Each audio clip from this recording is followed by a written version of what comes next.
কেন্দ্রের সঙ্গে স্মার্ট সংঘাত রাজ্যে। স্মার্ট মিটার নিয়ে কেন্দ্রের সিদ্ধান্ত মানতে নারাজ রাজ্য। স্মার্ট মিটারে ক্ষুব্ধ সাধারণ মানুষ, দাবি রাজ্যের স্মার্ট মিটার ব্যবহার হবে সাধারণ মিটার হিসেবে। এই কথা বলবো, আমাদের প্রতিনিধি আবির ঘোষাল রয়েছেন সঙ্গে। আবির, দেখো, আজকে বিধানসভায় বিবৃতি দিয়ে এই প্রসঙ্গের কথা উল্লেখ করে দেন বিদ্যুৎ মন্ত্রী অরূপ বিশ্বাস। একই সঙ্গে তিনি মনে করিয়ে দিয়েছেন যে কেন্দ্রের তরফ থেকে 2020 এবং 2022 দুবার একটি নোটিফিকেশন এবং এবার গেজেট নোটিফিকেশন করা হয়েছিল এবং কেন্দ্রের তরফ থেকে সিদ্ধান্ত নিয়ে জানানো হয়েছিল যে স্মার্ট মিটার ব্যবহার করতে হবে। বিশেষ করে বিজেপি শাসিত যে রাজ্যগুলি রয়েছে সেগুলোতে একাধিক রাজ্যে ইতিমধ্যে স্মার্ট মিটার বসানোর কাজ শুরু হয়ে গিয়েছে, যেমন মহারাষ্ট্র, উত্তরপ্রদেশ, গুজরাট, বিহার, আসাম, মধ্যপ্রদেশে এবং অধিকাংশ স্মার্ট মিটার তারা যে অর্ডার করেছিল তা বসিয়ে দেওয়া হয়েছে। পশ্চিমবঙ্গের ক্ষেত্রে কেন্দ্রের নোটিফিকেশন মেনে বেশ কতগুলি জায়গাতে প্রায় 5 থেকে 6,000 স্মার্ট মিটার বসানো হয়েছিল, কিন্তু বর্তমান অবস্থাতে দাঁড়িয়ে যে অসুবিধার কথা জানতে পারা যায়, দুদিন আগেই বিদ্যুৎ দপ্তরের তরফ থেকে জানিয়ে দেওয়া হয়েছিল যে ডোমেস্টিক যে স্মার্ট মিটার ব্যবহার করা হবে না। কিন্তু অনেকের প্রশ্ন ছিল যাদের কাছে স্মার্ট মিটার বসিয়ে দেওয়া হয়েছে, ইনস্টল করে দেওয়া হয়েছে, তাদের কি করা হবে। এদিনকে মন্ত্রী বিধানসভায় বিবৃতি দিয়ে জানিয়ে দিয়েছেন এক্ষেত্রে দাঁড়িয়ে সেইগুলোকে প্রিপেড নয় পোস্টপেড হিসেবেই ব্যবহার করা হবে, অর্থাৎ 3 মাস পরেই তারা বিল দিতে পারবেন। কোনোভাবে স্মার্ট মিটারের সংযোগ এর সঙ্গে সংযুক্ত হবে না এবং কেন্দ্রের এই নীতির বিরুদ্ধে যাওয়ার কারণ যে সাধারণ মানুষের সুবিধা করে দেওয়া, এদিনকে বিধানসভায় বিবৃতি দেওয়ার সময় উল্লেখ করেছেন রাজ্যের বিদ্যুৎ মন্ত্রী। বেশ,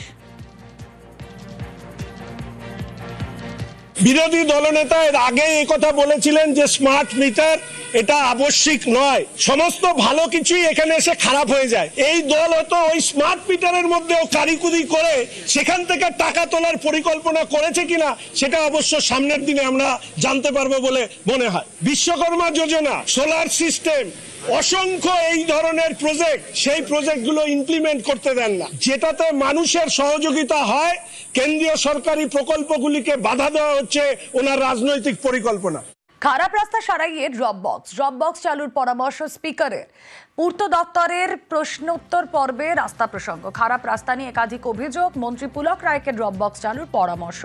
কথা বলবো, আবির রয়েছেন সঙ্গে। আবির, এদিনকে বিধানসভার অধ্যক্ষকে কার্যত উষ্মা প্রকাশ করতে দেখতে পাওয়া যায় এবং তিনি যেটা উল্লেখ করেন যে বিভিন্ন জায়গাতে রাস্তা খারাপ হচ্ছে এবং প্রশ্নোত্তর পর্ব চলাকালীন শুধু বিরোধীরা না, শাসক দলেরও একাধিক বিধায়ক তাদের এলাকার রাস্তার পরিস্থিতির কথা তুলে ধরেন।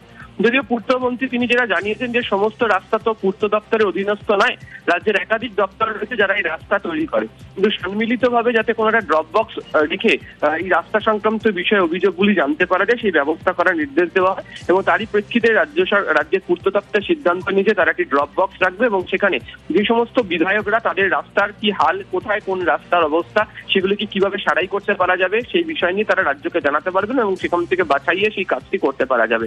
এদিনকে রাস্তার প্রসঙ্গের কথাতে উল্লেখ করতে গিয়ে ওভারলোডিং এর প্রসঙ্গের কথা উঠে আসে এবং সেই বিষয়ে পূর্ত দপ্তরের যথাযথ ব্যবস্থা নিচ্ছে তারা উল্লেখ করেন মন্ত্রী। বেশ,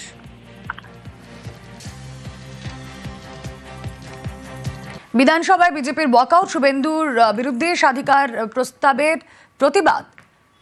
এসআরডিএ চেয়ারম্যান বদল নিয়ে প্রস্তাব, এসআরডিএ চেয়ারম্যান অনুব্রতর অপসারণ দাবি। বিধানসভায় প্রস্তাব পেশ বিজেপির প্রস্তাব খারিজ স্পিকারের। প্রতিবাদে বিধানসভা থেকে ওয়াকআউট।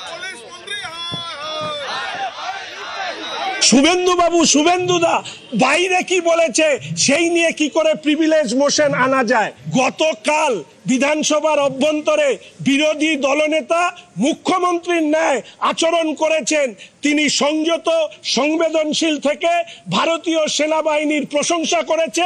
মাননীয় বিরোধী দলনেতা তার সংযত বক্তব্য রাখা সত্ত্বেও মাননীয় স্পিকার সাহেব প্রিভিলেজ আনা হলো, 8 বার সাসপেন্ড করা হয়েছে। আমরা তার প্রতিবাদ করে কথা বলতে চেয়েছিলাম, মাননীয় স্পিকার আমাদেরকে কথা বলতে দেয়নি, আমরা তার প্রতিবাদ জানিয়েছি। কোনো জায়গায় মাননীয় মুখ্যমন্ত্রী কখনো শত্রু দেশ অর্থাৎ এখানে পাকিস্তান তার পক্ষে কোনো কথা বলেননি। এমন কোনো অভিযোগ বিরোধী পক্ষরা যখন তারা বক্তব্য রাখছিল তখন তারাও কিন্তু এই অভিযোগ তোলেনি। আমরা অবাক হয়ে দেখলাম যে বিরোধী দলনেতা বাইরে বেরিয়ে প্রেসের কাছে বললেন পাকিস্তানের হয়ে ব্যাক করছে, পাকিস্তানের পক্ষে কথা বলেছে। সুতরাং এই যে অসত্য কথা বলা এবং এই মানুষকে বিভ্রান্ত করা, এগুলো কিন্তু চলতে পারে না। এর জন্য তার বিরুদ্ধে একটা প্রিভিলেজ আনা হয়েছে। রোদ আছে আকাশে, তবে তার সঙ্গে মেঘও আছে। তো এই মেঘ থেকে প্রাক বর্ষার বৃষ্টি, ভিজবে দক্ষিণবঙ্গ, মিলবে স্বস্তি। বিশ্বজিৎ রয়েছেন আমার সঙ্গে সরাসরি। হাওয়া অফিস কি বলছে বিশ্বজিৎ?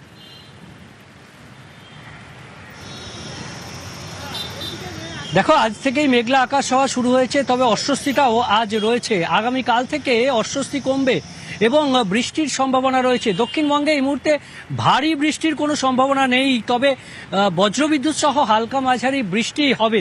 শনিবার পর্যন্ত দক্ষিণবঙ্গের প্রায় সব জেলাতেই ঝোড়ো হাওয়া, তার সঙ্গে বজ্রবিদ্যুৎ সহ কয়েক পশলা বৃষ্টির সম্ভাবনা রয়েছে। আগামীকাল থেকে এই বৃষ্টির সম্ভাবনা বেশ কিছুটা বাড়বে। উড়িষ্যাতে ইতিমধ্যেই যে ঘূর্ণাবর্ত রয়েছে এবং এছাড়াও যে মৌসুমী অক্ষরেখা, সেই মৌসুমী অক্ষরেখাও এ সপ্তাহের শেষের দিকে অর্থাৎ উইকেন্ডে সক্রিয় হতে পারে। প্রায় 15 দিন পর এক জায়গায় থমকে থাকার পর আবার সক্রিয় হওয়ার একটা সম্ভাবনা তৈরি হয়েছে, এমনটাই জানাচ্ছে ভারতের মৌসুম ভবন। তাই পূর্ব ভারতের কিছু রাজ্যে এই সপ্তাহের শেষের দিকে অথবা আগামী সপ্তাহের শুরুর দিকে ঢুকে পড়তে পারে মৌসুমী বায়ু, এমন একটা সম্ভাবনা তৈরি হচ্ছে।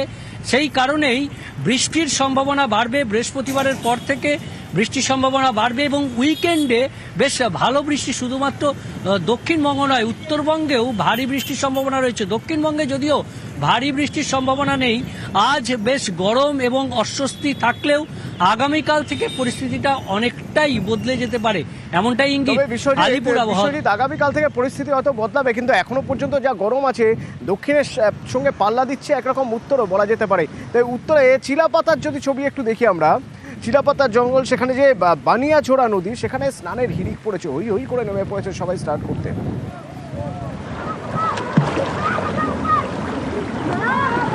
দুপুরের দিকে সর্বোচ্চ তাপমাত্রা আলিপুরদুয়ারে 36-37 ডিগ্রি হয়ে যাচ্ছে। এই গরম থেকে বাঁচতে নদীতে স্নানের ভিড়।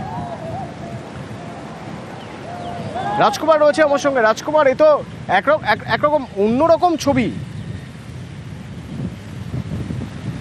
একদমই অয়নদা, দেখো একেবারে অন্যরকম ছবি, কারণ এই ছবি কিন্তু এখন বিভিন্ন জায়গায় দেখা যাচ্ছে। তার কারণ হচ্ছে যে দাবদাহ চলছে, 36 থেকে 37 ডিগ্রি তাপমাত্রা উঠে যাচ্ছে, এর থেকে মানুষ মুক্তি কবে পাবে তাই কিন্তু এখন ভাবছে।